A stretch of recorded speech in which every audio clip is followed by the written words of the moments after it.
السلام نے فرمایا، حضور فرمانے لگے اس طرح خیرات نہ کرنا کہ تمہارے اپنے بچے بعد میں لوگوں کے سامنے ہاتھ پھیلاتے پھرے۔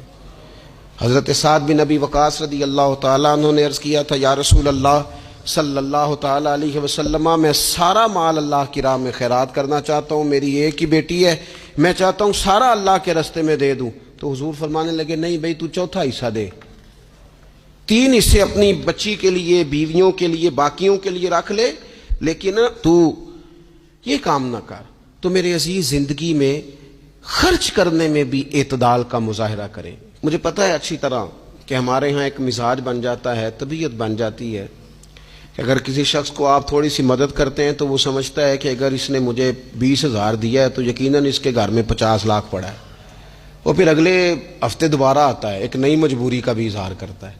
یہ ساری چیزیں ہوتی ہیں، ان چیزوں کے بیچ ہی آپ کو نیکی کرنی ہے، لیکن افراط و تفریط سے بچنا ہے۔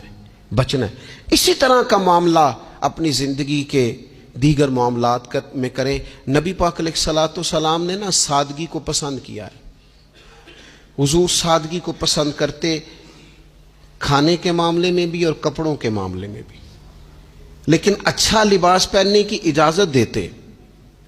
حضور علیہ الصلوۃ والسلام نے ایک موقع پر ارشاد فرمایا کہ اگر کسی بندے کے پاس گنجائش ہے تو اسے اجازت ہے کہ 2 جوڑے کپڑوں کے کام کاج کے لیے رکھ لے، 2 جوڑے جمعے کے لیے رکھ لے۔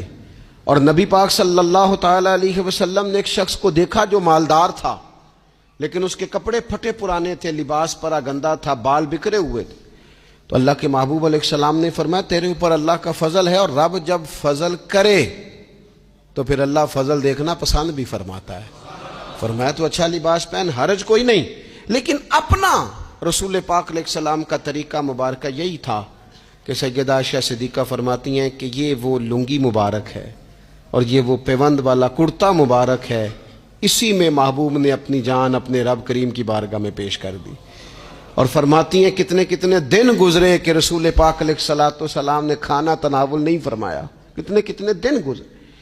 میں اس ساری بات کو اگر سمیٹوں نا تو میں یہ نوجوان اگر میری بات پر غور کریں تو اسلام کہتا ہے حضور خود کنگھی بھی فرماتے تھے، تیل بھی لگاتے تھے، امامہ بھی باندھتے تھے، سرما بھی پہنتے تھے، سادہ لباس پہنتے تھے لیکن صاف ستھرا۔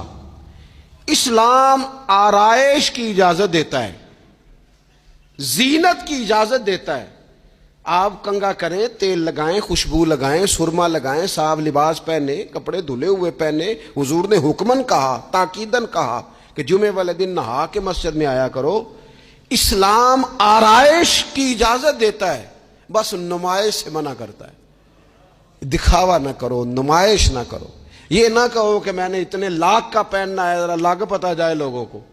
یہ نہ مزاج بناؤ کہ اوہو یہ تو میں نے جناب پچھلے ہفتے بھی پہنا تھا، یہ تو میں نے منگنی والے دن بھی پہنا تھا، نکاح والے۔ یہ نمائش ہے، نمائش سے اسلام منع کرتا ہے۔